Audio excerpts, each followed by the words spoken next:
Сәлем достар, бүгін біз өте дәмді киндер тортын әзірлейтін боламыз. Ол үшін бізге 4 жұмыртқа керек. Жұмыртқа мен қантымызды жақсылап көпіргенше араластырып аламыз.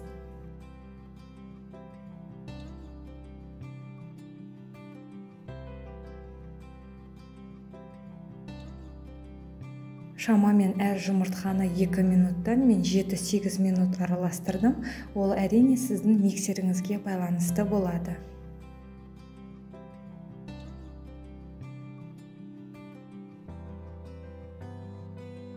Жұмыртқамыз біздің осындай әппақ болу керек, сол кезде біздің тортымыз биік болады. 2 есе көлемі ұлғайған жұмыртқаға біз сүтімізді, сұйық майымызды қосып, жақсылап тағы да бір мәрте араластырамыз. Мен осындай венчикпен араластырдым, сол кезде біздің тортымыз үлпілдек болып және де басылып қалмайды. Ұнға какао разрыхлитель барлығын бірден қосып араластырдым. Енді оны 2 бөлікке бөліп, қосып араластырып отырамыз.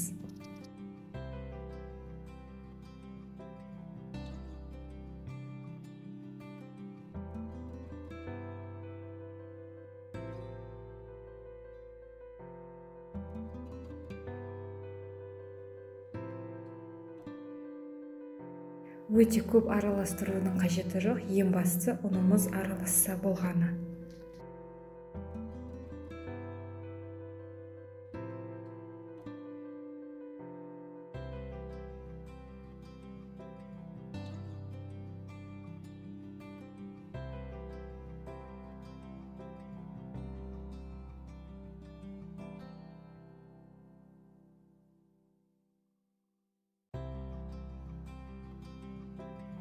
Пергамент төселген формаға осылай барлық жаңағы массамызды құямызды 4 бұрышты етіп форма жасаймыз.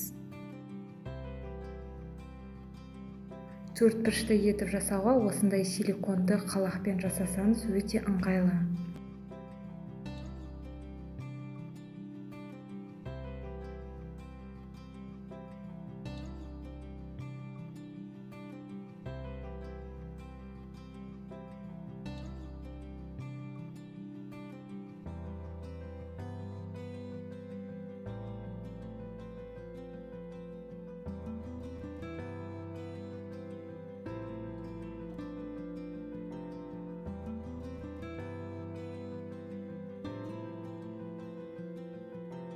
Жақсылап барлығын бір текті сетіп 4 бұрышты форма жасаймыз.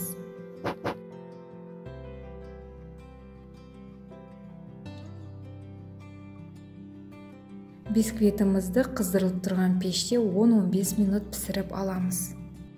Бисквитіміз піскенше енді осылай желатин мен суды араластырып қоямыз. Шамамен 10-15 минут міндетті түрде тұруы керек. 15 минут өткен соң оны водяной баняға, яғни су моншасына осындай ерігенше араластырамыз. Мықты ысымау керек, біздің жаңағы желатиніміз ерісе болғаны.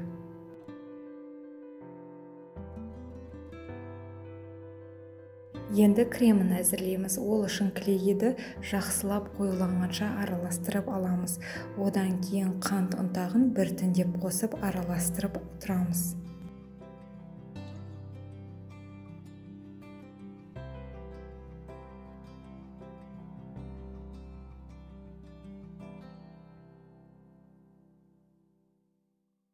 Барлығын араластырып болғаннан кейін творожный сыр, яғни сүзбелі ірімшікті қосып араластырамыз. Егер де сізде сүзбелі ірімшік болмаса, қоспасаңыздар да болады. Ол міндетті түрде емес.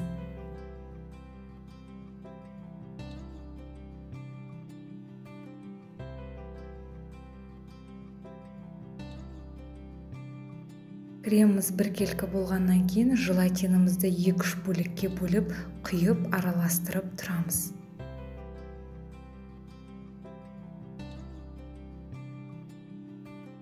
Дайын болған кремді бірден кондитер қапшығына саламыз. Өйткені егерде формада көп тұрып қалса, біздің креміміз суфлеге айналып кетеді.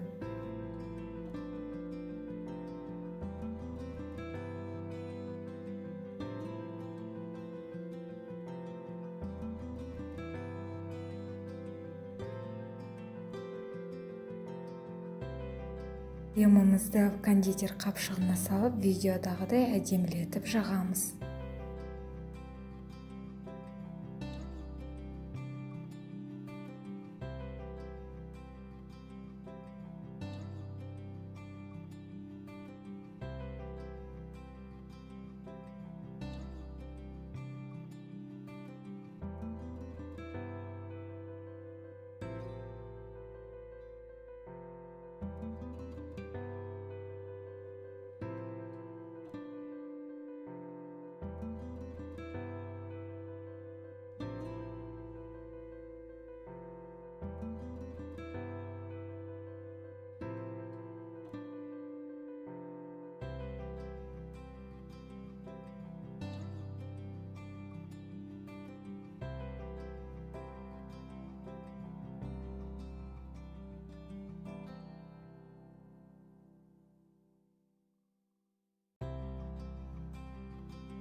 Барлығын жағып болған соң силиконды қалақпен осылай барлығын тегістейміз.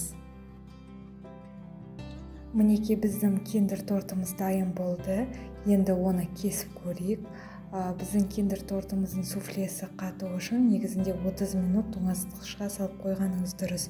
Креміміз көріп тұрғандай мінекей суфлеге айналды. Міндетті түрде жасап көріңіздер.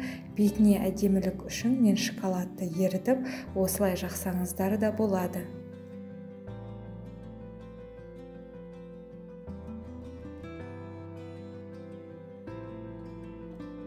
Егер де рецепт ұнаса, лайк басып, комментарий жазуды ұмытпайық. Сіздермен бірге болған Гаухар, назарларыңызға рахмет.